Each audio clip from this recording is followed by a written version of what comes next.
Wassalli wa sallim ala nabiyina Muhammadin wa ala alihi wa ashabihi wa man wala. Allahumma subhanaka la ilma lana illa ma 'allamtana wa 'allimna ma yanfa'una wa zidna ilman. Allahumma rabbana atina fid dunya hasanah wa fil akhirati hasanah wa qina adzabannar. Amin ya rabbal alamin. Ini masuk musim hujan kayaknya, mudah-mudahan. Harudannya sudah berbeda ini. Baik, Bapak sekalian, bukan Allah Subhanahu wa taala, hari ini kita akan melanjutkan kajian Al-Adab Al-Mufrad hadis ke-458. Beberapa hadis ada yang dilewat, kalau sekiranya tema dan pesannya sama ya, hanya beda redaksi saja.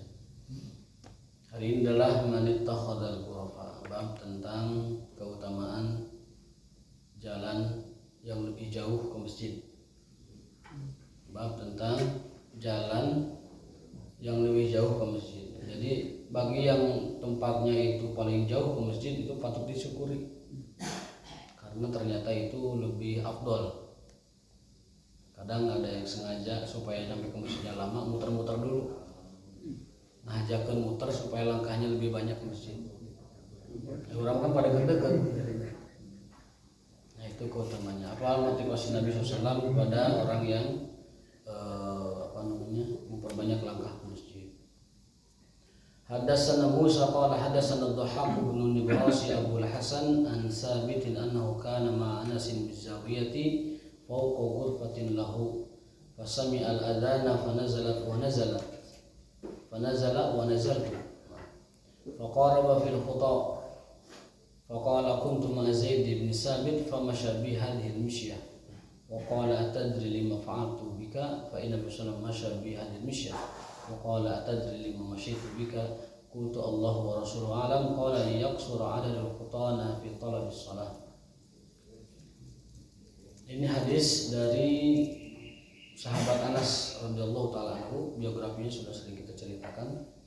Anas ini adalah sahabat junior yang waktu kecilnya itu didoakan oleh Nabi SAW, Allahumma aksir malahu wa waladahu wa barik lahu. Allahumma kathir malahu wa waladahu wa barik lahu. Ya Allah, perbanyakkanlah anak ini keturunannya dan perbanyaklah anak ini hartanya, rizkinya. Banyakin rizkinya, banyakin anaknya, dan berkahilah di dalam keduanya. Dan itu terbukti ya, doa Nabi SAW itu mustajab. Sepeninggal Nabi SAW, Anas ini adalah sahabat yang paling kaya raya dan juga keturunannya banyak, sekitar 42 orang ya. Anak-anaknya itu banyak sekali. Jangan ditanya dari berapa istri, kalau 40 ya biasanya sih lebih dari satu. Berkat doanya Nabi ini juga para ulama memberikan faidah ilmu bahwa kalau punya anak kecil dibawa ke orang soleh minta didoakan. Doanya apa? Doanya doa keberkahan harta dan keberkahan ilmu. Allahumma kasir malahu wa waladahu wa barik lahu. Ibnu Abbas didoakannya berbeda. Kalau beliau doanya adalah Allahumma alimhu ta'wil. Ya Allah, ajarkan anak ini tafsir Al-Quran. Sehingga Ibnu Abbas menjadi ulamanya tafsir di zaman sahabat. Kemudian ada lagi sahabat yang didoakannya Allahumma faqihu fid din. Ya Allah, berilah atau ajarilah anak ini ilmu agama. Dari kecil mereka sudah didoakan supaya gede jadi apa tuh sudah didoakan. Otomatis doa itu akan menjadi apa? Selain itu adalah permohonan, menjadi sugesti juga. Orang tua itu nanti ngarahkan kemana, mengikuti doa itu. Kemudian jadi sugesti juga bagi anaknya bahwa saya didoakan oleh Rasul akan menjadi ulama. Maka itu menjadi sugesti, semangat dan juga cita-cita dia di kemudian hari. Maka doa itu harus didorong oleh usaha. Doa itu harus didorong oleh semangat, oleh sugesti yang besar, oleh mujahadah. Itu yang mendorong doa itu menjadi masuk akal dikabulkan. Menjadi masuk akal dikabulkan. Kalau kita kan kadang doa tapi usahanya tidak ada. Jadi ya doanya jadi pahala aja, tidak jadi kenyataan. Kenyataannya nanti di akhirat. Kan doa itu semuanya dikabulkan. Berdasarkan janji Allah, doa itu semuanya dikabulkan. Qala ud'uni astajib lakum. doalah kepadaku pasti aku kabulkan. Astajib itu kan jawab syarat dari udhu.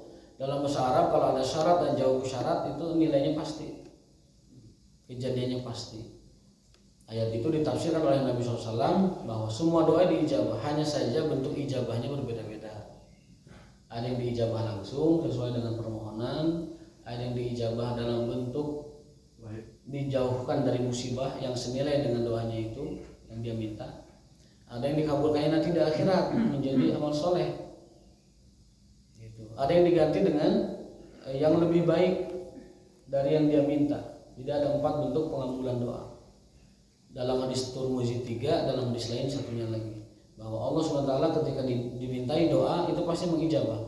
Baik mengijabah dengan yang dia minta, baik diijabah dengan yang lebih dari yang dia minta, baik diijabah dengan dijauhkan dari musibah yang setara dengan yang dia minta, atau itu dijadikan sebagai amal soleh di akhirat. Artinya dikabulkan di akhirat doa-doanya. Umar bin Khattab dan para salafus saleh mengatakan, bagiku tidak peduli mau dikabulkan mau enggak, bukan urusanku katanya. Yang penting aku melaksanakan ibadah memanjatkan doa. Karena doa itu ibadah. Doa itu ibadah. Perintahnya doa itu adalah ibadah. Yang tadi ud'uni astajib lakum, mintalah, berarti perintah, suatu kewajiban. Berdoa itu wajib hukumnya. Bahkan orang yang tidak mau berdoa, kata Allah disebut orang sombong, dan orang sombong tempatnya jahanam. Innal ladzina yastakbiruna an ibadati fasayadkhuluna jahannama dakhirin. Sesungguhnya orang-orang yang sombong tidak berdoa kepadaku, maka dia akan masuk dalam surga dalam keadaan yang terhina. Maka doa itu adalah wajib. Man lam yad'ullah yaghdab alaih. Barang siapa yang tidak minta kepada Allah, barang siapa yang tidak mohon kepada Allah, tidak berdoa kepada Allah, yaghdabu alaih. Apa makna yaghdabu alaih? Allah ghadab. Apa itu ghadab? Marah padanya. Barang siapa yang tidak minta kepada Allah, barang siapa yang tidak mohon, tidak doa kepada Allah, Allah murka padanya. Beda dengan manusia, diminta itu manusia mah. Manusia itu sebaik-baiknya manusia, diminta itu paling sekali, senangnya itu. Itu kalau diminta lagi 2 kali, 3 kali, sedermawan-dermawannya orang itu tetap pusing juga kalau diminta. Ada itu hadisnya. Seorang sahabat minta, ya Rasulullah, a'tini min malillah, ya Rasulullah, berikanlah aku sesuatu yang dapat menolongku dari harta Allah atau dari harta Rasulullah SAW. Aduh ya Rasulullah, a'tini, ya minta lagi. Nukatilu ya Rasulullah, minta lagi. Apa ya Rasulullah? Ketika mana kumpulkan kayu ngalah suluh itu kalau jual ke pasar. Kata Rasul, ngalah suluh jual ke pasar. Ada untungnya, nanti kamu itu buat hidup kamu lebih mulia. Dalam hadisnya, la an yajma'a rajulun hatabahu Rasulullah summa yabihu fisuk, seorang yang mengumpulkan kayu bakar dari hutan atau dari gurun, dari manalah. Ada kayu bakar itu dikumpulkan, kemudian dijual ke pasar, lalu dia makan dari hasil penjualannya, itu jauh lebih mulia dan lebih afdal, lebih berkah daripada minta lalu dikasih. Fa inna Nabiullah Daud ya'kulu min amali yadihi. Karena Nabiullah Daud alaihissalam, Nabi Daud sendiri yang raja di raja, kalau untuk makan mah dari tangan hasil sendiri. Dijelaskan dalam syarah hadis ya, pandai besi. Beliau itu pandai besi dan memang memiliki kemampuan menaklukkan besi. Wa alanna lahu hadid, dan kami lunakkan besi itu kepada Daud. Itu dalam ayat Quran gitu. Bukannya raja kan? Raja, tapi untuk makan itu ngolah sendiri, nyari sendiri. Jadi penghasilan dari rajanya dia nggak dimakan. Raja di raja. Wa alanna lahul hadid, dan kami lunakkan besi untuk Daud. Artinya Daud itu bisa nganyong besi lah. Bisa nganyong besi. Jadi mun ada yang motor teh dipengkolkeun bisa mengkol motor teh. Saking itu mukjizat Nabi Daud. Beliau dapat melunakkan besi. Nah, Nabi SAW bersabda, fa inna Nabi Allah Daud, ini dalam Sahih Bukhari, Sahih Muslim juga ada. Fa inna Nabi Allah Daud ya'kulu min amli yadihi. Sesungguhnya Nabi Allah Daud itu makan dari hasil keringat sendiri. Amali yadihi itu hasil tangannya sendiri, artinya usahanya sendiri. Disarah dalam syarah para ulama tentang hadis itu bahwa Nabi Daud alaihissalam meskipun dia raja di raja, dalam arti kata raja yang paling besar saat itu, tapi dia untuk makan ngolah sendiri, nyari sendiri. Jadi tidak makan dari kekayaan negaranya. Daud alaihissalam orang berorah ngeluarkan dompet, pejabat ngeluarkan dompet karena dompet pribadinya makan, oh jarang. Biasanya langsung bendahara, neng pamayarkeun, neng pamayarkeun, tuh naktir 10 orang. Dikira naktir 10 orang itu kumaha, padahal itu uang apa? Negara. Uang negara. Seperti yang kasus ini kan, yang kemarin terbongkar itu di persidangan, fakta persidangan menyebutkan bahwa seluruh jajan pribadinya dan segala macamnya termasuk restoran-restoran yang dia kunjungi semuanya itu dibayarkan oleh bendaharanya, dimasukkan ke dalam uang. Padahal Nabi Daud beliau bukan tidak berhak makan dari kerajaannya, bukan Nabi Daud tidak mau makan dari kerajaannya, bukan tidak boleh, beliau memilikinya. Raja itu kan pemilik, terserah dia. Tapi apa, Nabi Daud mencari keberkahan dan keafdolan. Beda kalau orang nyari afdol dengan orang nyari sebatas halal, beda. Kalau sebatas halal ya boleh dia ngambil haknya dari kerajaan, karena kerajaan miliknya lagi. Tapi ini dia mencari yang afdol, akhirnya hanya makan dari yang dia kerjakan dengan tangannya sendiri. Dia tidak mau makan dari di situ ada keringat orang lain, ada kerja orang lain, makan dengan tangannya sendiri. Itu penjelasan para ulama terkait hadis bahwa Nabi Daud itu hanya makan dari yang dia hasilkan tangannya sendiri. Mudah-mudahan jadi contoh bagi pejabat-pejabat kita. Karena kalau dibanding kekuasaannya ya jauh dengan Daud alaihissalam. Daud itu adalah bapaknya Nabi Sulaiman, Nabi Sulaiman aja seperti itu, apalagi bapaknya. Iya, raja di raja juga. Makanya Nabi kebanggaan orang Yahudi itu kan Daud, David kan. Salomon dan David itu Nabi kebanggaan. Padahal Nabi aslinya itu Nabi yang benar-benar hidup 24 jam membawa kepada hidayah itu Musa alaihissalam. Musa itu kan Rasul, Rasul itu pasti Nabi. Musa itu Nabi dan Rasul. Sulaiman Nabi saja. Daud Nabi saja, bukan Rasul. Rasul dan Nabinya itu Nabi Musa alaihissalam. Tetapi kenapa orang Yahudi tidak bangga kepada Nabi Musa? Karena Nabi Musa itu miskin. Jadi orang Yahudi tidak mau bangga dengan Nabi Musa. Kenapa? Karena miskin. Karena tidak punya kekuasaan. Bangganya itu dengan Sulaiman, dengan Daud ya. Padahal semuanya itu Daud, Sulaiman, Musa, semuanya Nabi Bani Israel. Makanya dalam agama kita akidah yang harus ditanamkan itu adalah la nufarriqu baina ahadim min rasul. Tidak boleh dan tidak diperkenankan kita membeda-bedakan satu nabi dengan satu rasul. Kita wajib mengimani seluruh nabi dan seluruh rasul, tetapi khusus untuk Nabi Muhammad SAW mengimaninya secara detail dan terperinci. Oh, nabi yang lain mengimani secara umum, secara global, tapi Nabi Muhammad mengimani secara rinci berikut syariat-syariat detailnya. Itu Nabi Muhammad SAW. Kalau orang Yahudi enggak, dia beda-bedain nabi, misah-misahkan para nabi itu di kategori beda-beda.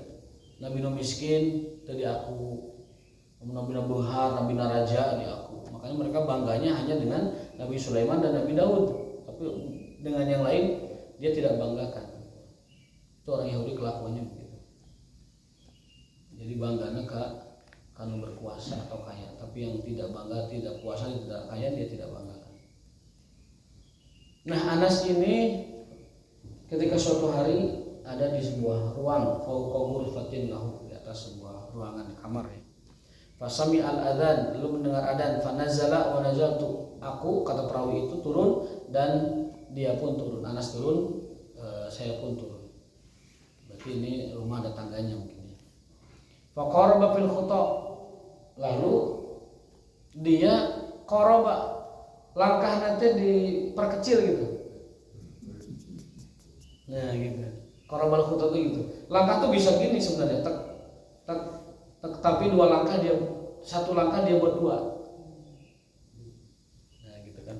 Kan sahabat itu keanehan, nanaonan mulai nas gitu bahasa orang nama. Kuntu ma'a Zaid bin Sabit. Oh, sahabat itu namanya Zaid bin Sabit. Termasuk sahabat junior juga. Artinya ketika Rasul lagi jaya-jayanya berdakwah, mereka berdua ini termasuk sahabat yang sangat masih muda sekali. Famasya bihadhil misyah.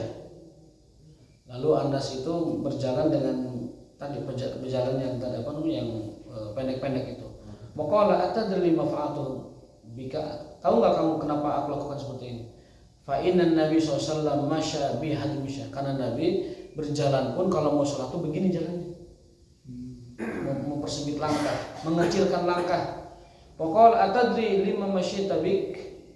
Kamu tahu nggak kenapa aku melakukan hal ini? Qultu Allah wa Rasul a'lam. Ini berarti dia mengisahkan tentang kisahnya dengan Rasulullah SAW. Lalu dia menjawab Allah dan Rasulnya yang tahu. Itu adab sahabat, kalau ditanya jawabnya Allah wa Rasuluhu a'lam. Tidak sotoy, tidak sok tahu, tidak, walaupun tahu tidak akan ngomong sahabat itu. Kalau bab agama selalu bilangnya Allah wa Rasuluhu a'lam. Karena Rasul sekarang tidak ada, maka yang berikutnya kita ikuti adalah Allahu a'lam. Kalau bidang agama kita tidak paham-paham betul, kita mengatakan Allahu a'lam. Atau kalaupun kita tahu, di akhirnya dengan Allahu a'lam. Bimuradi dengan apa yang diinginkannya. Wallahu a'lam bimuradi artinya hanya Allah yang tahu tentang yang diinginkan olehnya. Ada suatu ayat kita tafsirkan, lalu kita kan wallahu a'lam bimuradi. Hanya Allah yang tahu aslinya apa yang dimaksud ayat ini. Kita hanya berusaha menafsirkan, menukil tafsiran para sahabat yang dulu mereka menyaksikan Quran turun. Kenapa kita kalau tafsir mengutip tafsir bil ma'sur, tafsir dengan riwayat? Karena hanya mereka yang paling otentik menafsirkan Quran. Karena hidup ketika Quran turun, menyaksikan bagaimana Rasul mempraktekkan Quran itu, kemudian menukil dan meriwayatkan kepada generasi berikutnya tabi'in, lalu kepada terus sampai ke kita. Maka kalau kita menafsirkan Quran, yang paling aman dan paling otoritatif adalah menafsirkan Quran sesuai dengan tafsirnya para sahabat dan para tabi'in. Karena mereka lah Quran itu disaksikan turun ayat per ayatnya. Bimuradi itu bimuradihi sebenarnya. Bimuradihi. Dari kata aroda yuridu, isim maf'ulnya murad. Murad, aroda kan ingin, murad yang diinginkan. Berarti artinya hanya Allah yang maha tahu apa yang diinginkannya. Kita mah hanya berusaha menafsirkan sesuai dengan tafsiran para sahabat dan para tabi'in. Kenapa? Karena mereka lah orang-orang yang hidup dengan Quran dan tahu persis detail bagaimana Quran diturunkan dan tahu bagaimana Rasul mempraktekkan Al-Quran. Maka sekali lagi tafsir yang paling otentik, tafsir yang paling otoritatif adalah tafsirnya para sahabat. Mufasirnya banyak, ada Ibnu Abbas, ada Ibnu Mas'ud, ada Ubay bin Ka'ab, ada berikutnya ada Ikrimah, ada Qatadah, ada Dhahak, ada Muqatil, ada Mujahid, ada yang lain-lain ya, Sa'id bin Musayyib seterusnya, kemudian sampai masa tabi'in. Itulah kita belajar tafsir dari mereka. Kenapa? Karena mereka menyaksikan turunnya. Adapun tafsir-tafsir modern itu kita katakan tafsir bil ra'yi namanya. Kan ada dua tafsir. Ada tafsir bil ma'sur, tafsir pakai riwayat. Yang kedua tafsir bil ra'yi itu tafsir pakai akal. Yang pakai akal ada ancamannya, barang siapa yang menafsirkan Quran pakai akalnya, meskipun benar dia tetap salah. Kenapa? Salah metodenya, meskipun pas benar. Jadi benarnya itu benar pas gitu. Kebenaran. Jadi barang siapa yang menafsirkan Quran meskipun benar tapi pakai akalnya, maka dia sebenarnya tetap aja salah. Karena mestinya menafsirkan Quran itu diambil kepada para orang-orang yang mengerti bagaimana Quran itu turun. Katanya dosa mentakwil-takwilkan Quran dengan kehendak sendiri. Salah. Enggak ada dosa. Salah. Kalau dosa kan nanti ada kategori dosa itu diancam dengan neraka. Kalau dosa kan ada ancaman nerakanya. Tapi setahu saya ancaman nerakanya itu tidak sampai, kecuali kalau menafsirkannya ini ya salah. Kecuali kalau menafsirkannya salah dan dia tanpa ilmu. Karena ada ayatnya wala taqfu ma laisa laka bihi ilmun. Janganlah kamu berbicara tentang sesuatu apalagi Quran tanpa ilmu. Mungkin dilihat dosanya dari situ. Dia berbicara tanpa ilmu, dosanya di situ. Dia salahnya di situ, dosanya melanggar larangan Allah untuk mengatakan dalam Al-Qur'an dengan tanpa ilmu. Ya, bicara tanpa ilmu kan dosa.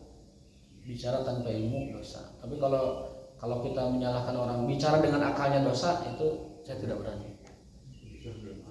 Karena akal kan justru untuk berpikir. Ya, kalau salah ya akhto'a kan. Jadi dalam riwayat itu bukan adnaba tapi akhto'a. Akhto'a itu apa? Keliru. Kelirunya itu apakah keliru konsekuensinya dosa atau tidak, wallahu a'lam, saya tidak tahu. Tapi kalau dia dilihat dari sudut berbicara tentang Quran tanpa ilmu, ya memang dosa. Berbicara tentang Quran tanpa ilmu, di situ letak dosanya. Makanya paling aman baca tafsir aja ya. Paling aman baca tafsir, jangan dengan pikiran kita. Karena banyak yang kurangnya dari kita. Satu, kita bukan orang Arab Fusha. Syarat mufasir itu 16. Menguasai bahasa Arab dengan detail-detailnya, paham nasikh dan mansuknya, paham awalul manazal wa akhirul manazal, paham lisanul Arab, paham segala 16 syarat jadi tak mufasir. 16 syarat orang boleh menafsirkan Al-Qur'an. Urang mah teh hiji acan wani-wanian nafsirkeun. Aya almarhum ya, ada seorang kakek katanya sih filosof, menafsirkan Quran sangeunahna, seenak udelnya, tanpa ilmu, tanpa ngutip riwayat, akhirnya acak-acakan itu Quran. Muridnya juga melakukan hal yang sama, lebih fatal dia muridnya mah, sampai akhirnya kena batunya, menyebut Al-Qari'ah pakai alif katanya. Itu lebih parah lagi, Allah hinakan dia dengan itu, kelihatan bodohnya. Al-Qari'ah pembaca Quran. Al-Qari'ah itu salah orang yang menerjemahkan Al-Qari'ah sebagai hari kiamat. Al-Qari'ah itu artinya pembaca Quran wanita katanya. Karena dari kata qara'a. Qara'a qari'un, perempuannya qari'atun. Itu harusnya pembaca Quran perempuan. Kenapa diterjemahkan kiamat gitu? Itu bodoh di atas bodoh. Jahlun fauqa jahlin. Jadi bodoh yang keterlaluan. Allah hinakan itu.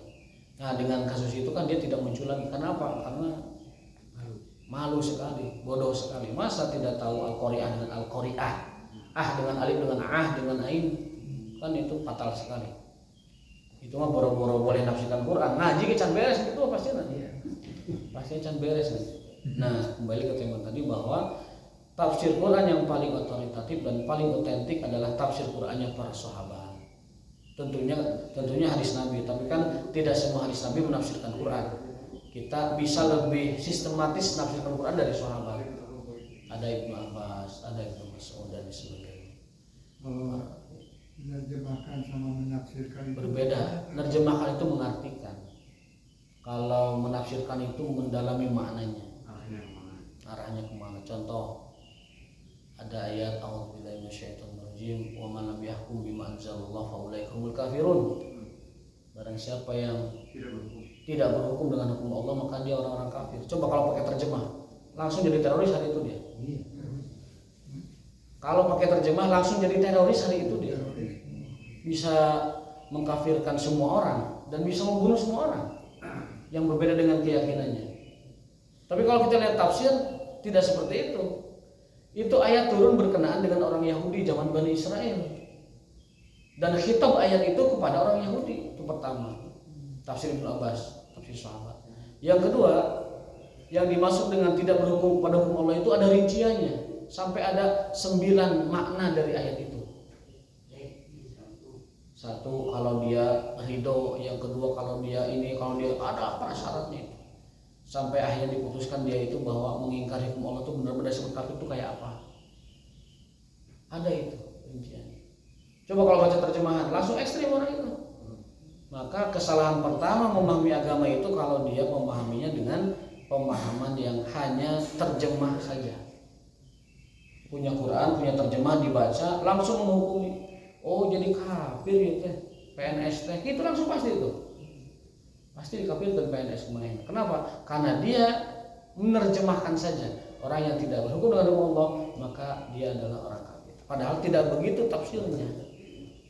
Tafsirnya itu adalah itu ayat tentang orang-orang Yahudi zaman dulu yang pertama. Dan yang kedua adalah ada 9 makna dari ayat itu, sebagaimana disampaikan oleh para ulama di dalam menafsirkan ayat tersebut.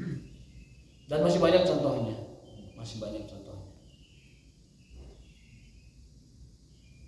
Contoh ayat itu tentang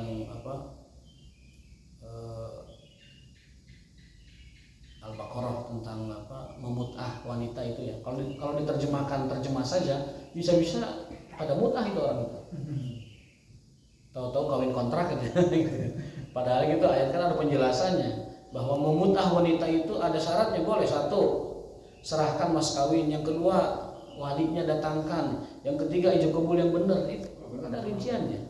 Kalau Quran tidak ditafsir dengan hadis atau dengan riwayat para sahabat, kita akan sesat memahami Quran.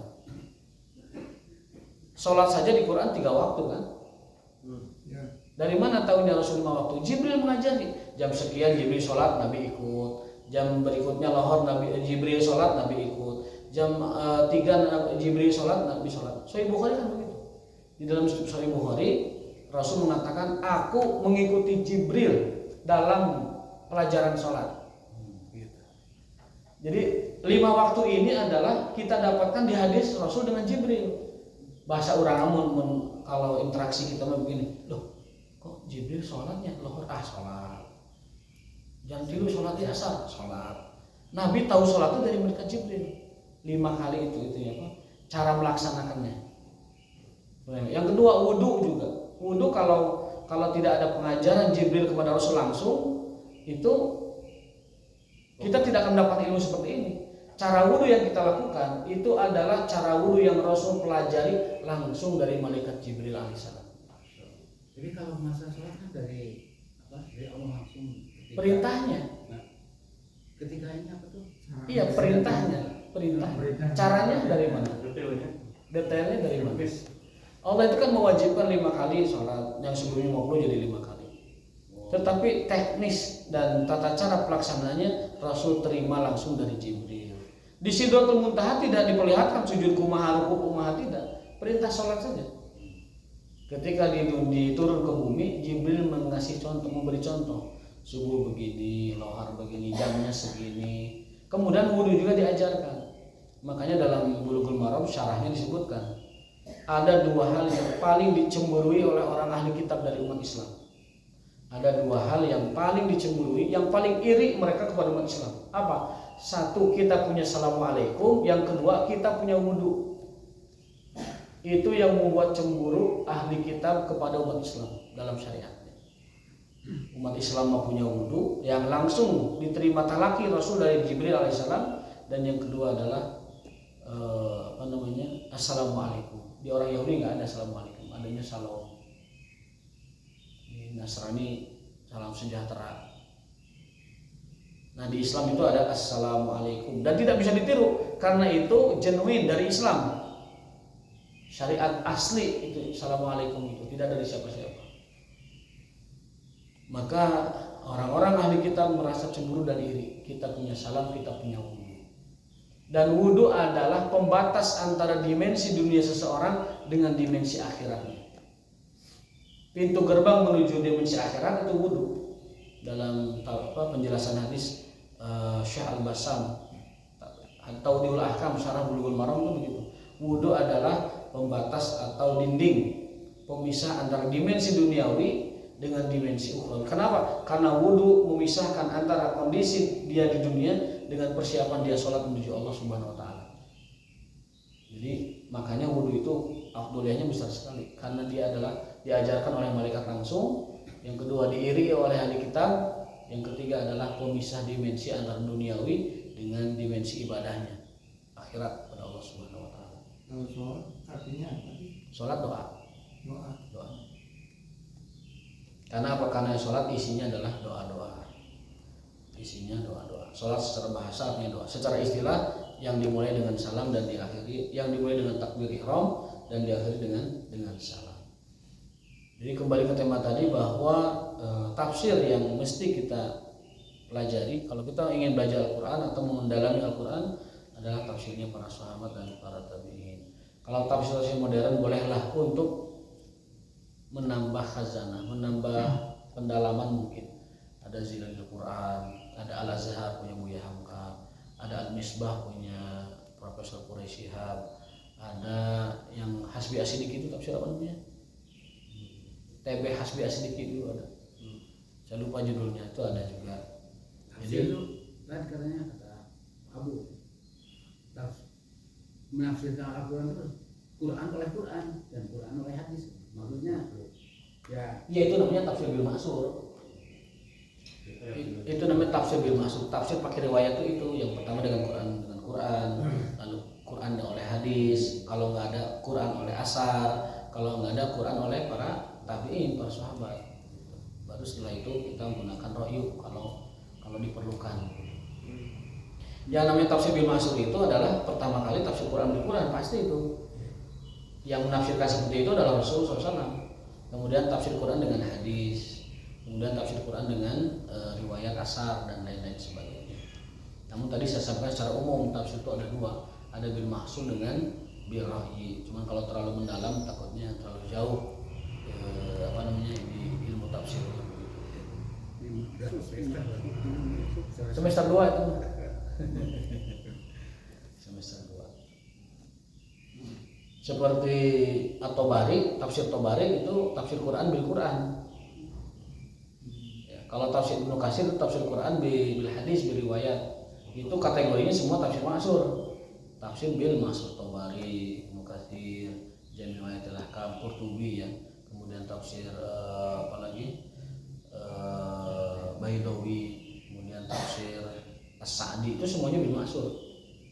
Ya, baru yang era kesininya seperti Al-Kassab, Jamakhsyari itu tafsir bil lughah, tafsir dengan bahasa. Tafsir dengan bahasa termasuk kategori tafsir bil ra'yi. Tafsir dengan bahasa nih, hermeneutik dan lain sebagainya itu tafsir bahasa, pakai logika. Banyak kelirunya biasanya tafsir begitu. Banyak kelirunya. Ya, jadi kalau mau didetailkan bisa sana. Bil ra'yi apa saja ya. Nah, kemudian Rasulullah SAW mengatakan yaksuru adadu khutana fi talabis shalah. Kenapa melakukan hal itu? Merapatkan langkah ketika ke masjid, tujuannya adalah untuk memperbanyak langkahnya. Jadi Rasul kalau berangkat ke masjid tidak langkahnya teh jeleng gitu, tapi satu langkah dibagi dua, kecil gitu. Langkahnya kecil. Tujuannya apa? Liyaksuru adadu, agar banyak kasir adadu, jumlah kutok langkah fitollah bisolah, menuju sholat. kalau terlambat lari. Jangan lari. Rasul mengatakan alaikum bisakinah. Ketika ada sahabat yang lari ngejar qomat, apa kata Rasul? Alaikum bisakinah. Alaikum bisakinah itu hendaklah kalian tentram, hendaklah kalian kalem, santai begitu. Alaikum bisakinah. Wa ma adraktum wa ma fatakum fakum. Apa yang ketinggalan dari kalian sempurnakan. Gitu. Alaikum bisakinah, hendaklah kalian tentram, kalian santai. Santai bukan menyantaikan diri, bukan. Santai itu adalah tidak tergesa-gesa maksudnya. Apa yang kalian dapatkan itu kalian dapatkan, dan apa yang kalian terlewat fa'atimu, sempurnakan saja. Kurang 2 rakaat tambah 2 rakaat, kurang 3 rakaat tambah 3 rakaat, dan lain sebagainya. Itu Nabi berpesan begitu, jangan lari, jangan tergesa-gesa, jangan terengah-engah. Kalau dapat alhamdulillah, kalau tidak sempurnakan. Bahkan saya pernah nyampaikan, kalau ada orang pergi ke masjid jamaah sudah selesai, dia sholat sendiri, dia tetap dapat jamaah. Jadi kalau kita misalkan pergi pulang dari bepergian datang ke rumah, walaupun kita tahu ini jamaah udah selesai nih, kita berangkat aja ke masjid, sholatnya di masjid. Itu mendapatkan tetap pahala berjamaah. Kenapa? Karena dia sholatnya di masjid. Ya. Walaupun sendiri ya, walaupun sendiri. Nah itu hadis yang ke 458. Artinya kalau kita boleh simpulkan, orang yang paling banyak langkahnya ke masjid itu orang yang paling afdol dalam berjamaah. Jadi harus menjadi penyemangat. Saya paling jauh rumahnya itu harus semangat. Karena lebih banyak langkahnya. Bagi yang dekat rumahnya ya di empet-empet lah langkahnya.